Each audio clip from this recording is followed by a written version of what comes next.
Thank you, Amanda, and welcome everybody.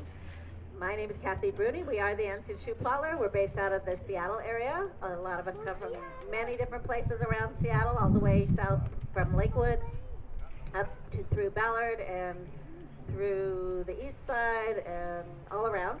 So if you are interested at any point in joining us, if you live in the Seattle area, we are always looking for new members. We're going to start tonight's program with the Alp Horn. Ashley Bierman is going to play a couple of numbers for you. And we are very, very lucky indeed to have Ashley here to play for us. This is an instrument that you probably have seen on the Ricola commercials or various other places, but it is a German and Alpine instrument, both from Switzerland, Germany, and Austria, that they use to communicate across the mountains. So somebody on one mountain would play, and it would be echoed from another mountain to say, hey, yes, we got your message, we understand, and we'll get back to you. So, Ashley.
Ashley.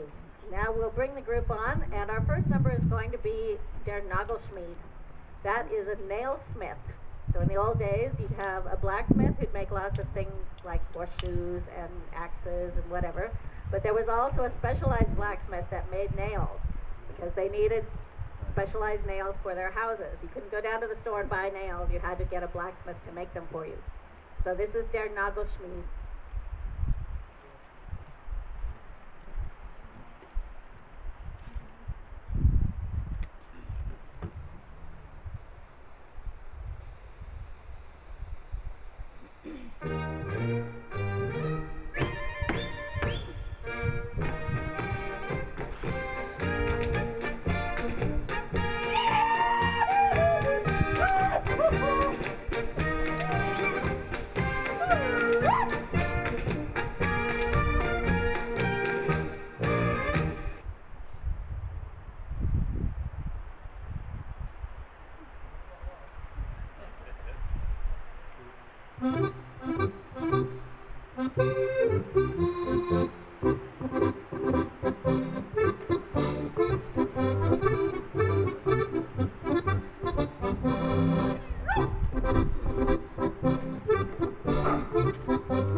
For you is called Finsterauer.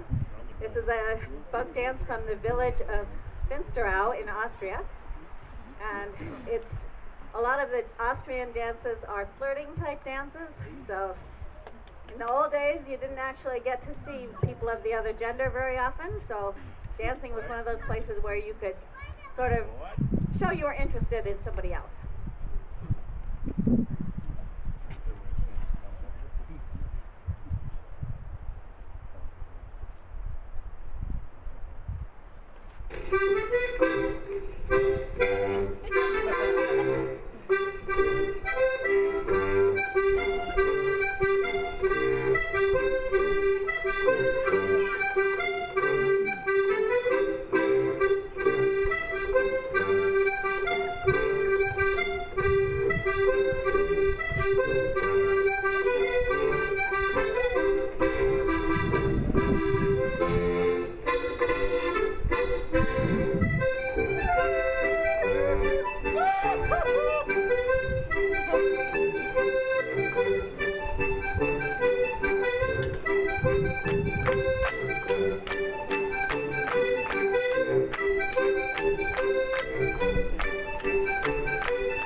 just did was called the Ombos Polka. That is another dance that has to do with blacksmiths. So the Ombos is a blacksmith, and the plattling and things that they were doing were to emulate the sound that a blacksmith would make as he's working. And that's one of several dances that we have that women do not do. It's only men in some of these dances. We actually do have one women's dance, but it takes 6 women to do it. We don't have 6 women here, so you don't get to see the all-women's dance today. But we do have one at least. So the next dance we're going to do is the only dance we do that has singing in it. This dance is called the Rehberger, and we sing in Bayerisch dialect, Bavarian dialect, and we're singing, sorry, I have to breathe. We're singing to the,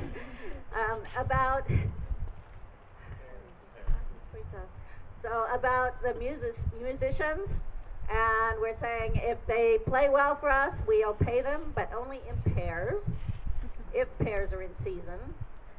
I guess that presupposes if pairs are not in season, they get nothing.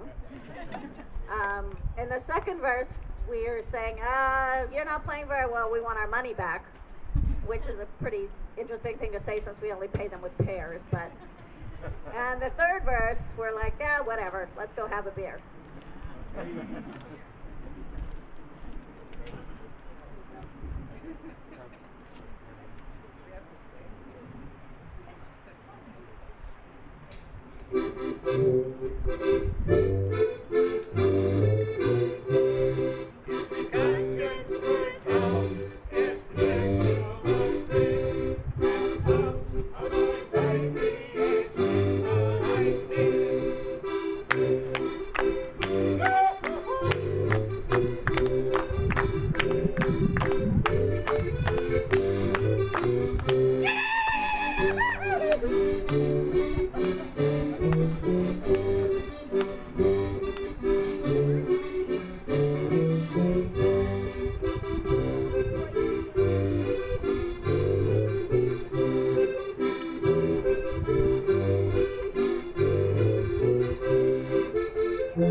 Dance is an audience favorite everywhere we go. This is called the Bergknappentanz, the Mountain Miners Dance.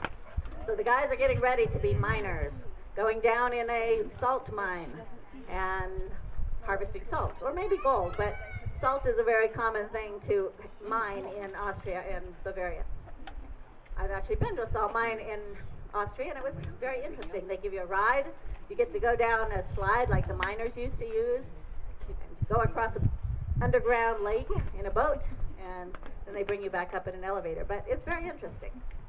So I don't know if they're mining gold or salt or whatever, but they're definitely mining.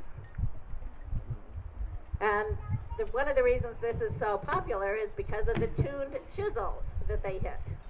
So they're pretending to be down in the mine. They're all bent over because the roof of the mine is not, the ceiling isn't very high.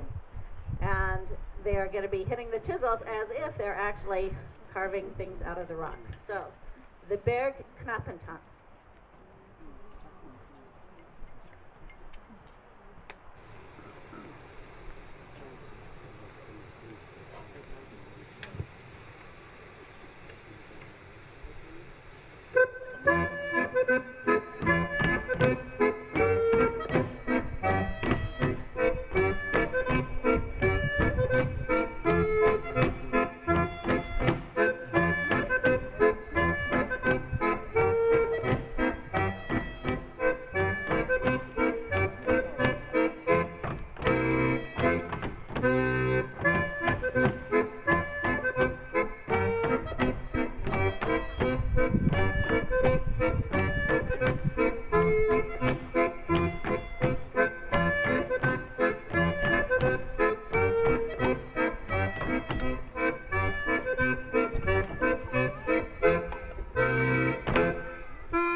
It's going to take the guys a minute to divest themselves of all their apparel. But the next thing we're going to do is actually audience participation. So you're going to get a chance to come up and dance with us on the stage. It's not a complicated dance like what we've been doing, so everybody can do it. We're going to demonstrate, and then we'll call you up. So here we go.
Okay, so that's the basic idea. It goes through a few more times, but the only thing that changes is this little motion here. So the first time it's come here, the second time we do the whole thing is no, no, no. The third time we're going to scratch our head. The fourth time we're going to jump, jump, jump. And the last time we come back to this. So everybody's welcome, adults, kids. You don't have to have somebody of the other gender. It could be mom and girls, boys together. Everybody can come together. We'll walk you through it, so don't worry.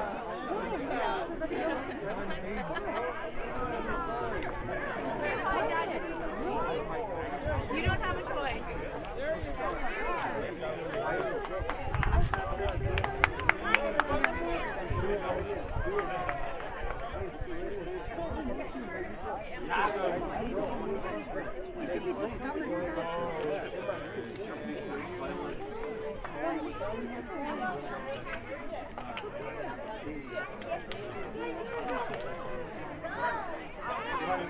Everybody ready?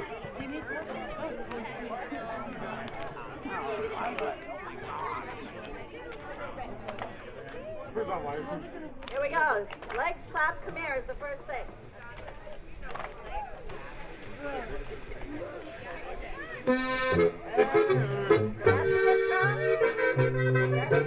Here we go. Legs clap.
These are not kitchen spoons. These are musical instruments that you have to buy in a music store.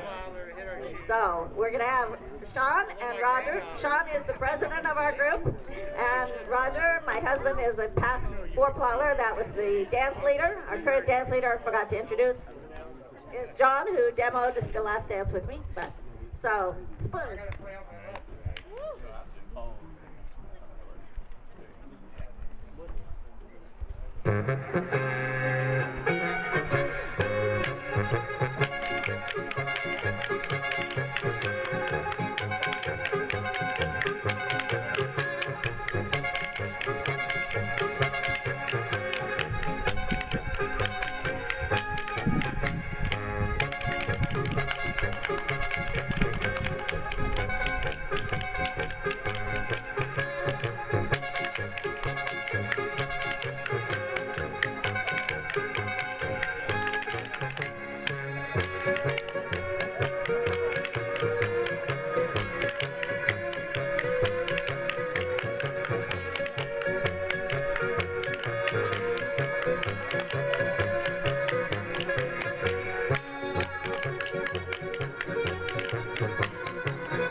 So I'm in the next two things, and I probably won't have time to come back here and announce. So I'm going to announce two things.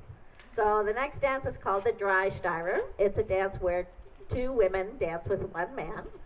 That doesn't always lead to good things. And the Steyrs come from Austria, from the Steiermark. After the Dry Steirer, we'll switch things up a little, and you've got two men fighting over one woman. That's the Botchenplattler. It's the fighting dance, but don't do this at home, kids. No real fighting. So the Dry Steirer and then the Botchenplattler.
What you're going to see next is something that not many groups in the U.S. do. It's another thing to music, rhythmic keeping time to music. So this is called Schnalzen. So these are whips, obviously, and they were used in the old days when the merchants would bring their goods to market. So these are buggy whips that would be used with a horse and wagon. The whips never actually touched the horse. The whips were just to make a sound in the air. And that's what they're going to be doing. That's to get your attention, yes. But do not come close to these whips, because the reason it makes that noise is because it actually breaks the sound barrier just as it cracks, just at the end, which means they're moving fast, and you don't want to get hit by one. Don't forget to pay attention. These are our ones on the side, and we're twos, and we got a choreograph.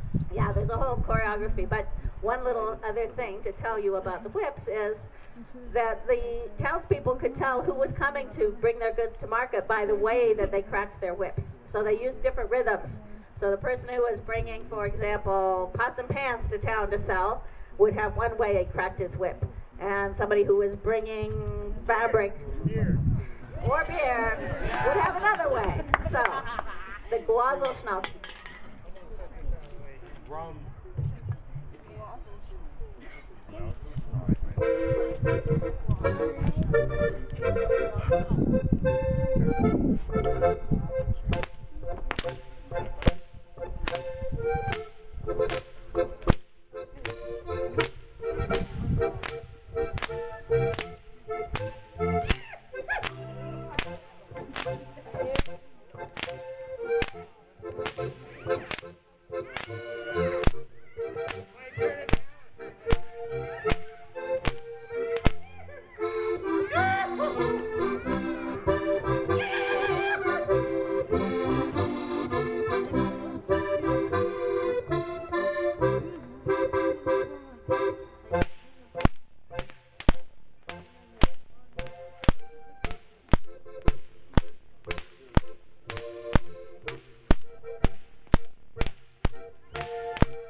Next up, we're going to get the group back on with a waltz, and then we'll do an Austrian folk dance called the Wattenthaler Masolka.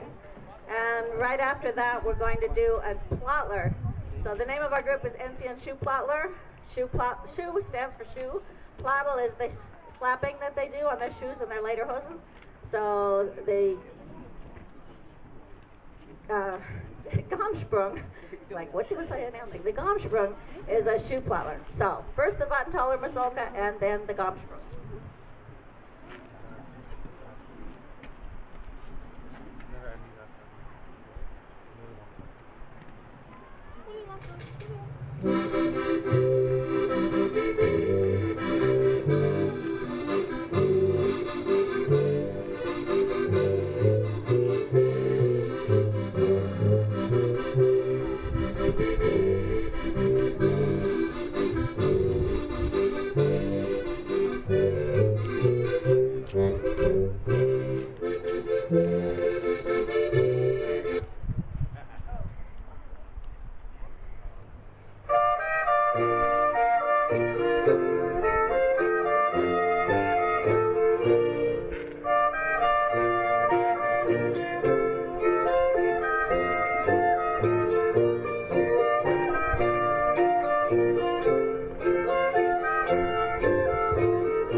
Okay, we got one more number for you. This is one of our most exciting numbers.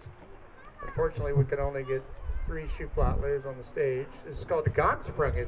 It's the leaping of the Gam. Anybody know what a Gam is? What leaps in the mountains? Sometimes they're white. Goat, grasshoppers, Goats. rabbits, Goats. kangaroos. This thing on my hat is called a Gam's Bart, which is the beard of a goat. But it's really not. I think mine's artificial. We didn't hurt any goats, so don't worry about that.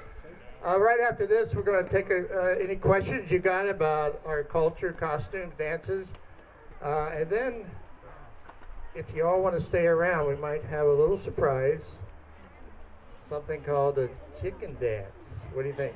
All right, here we go with the Gamsprung. Woo!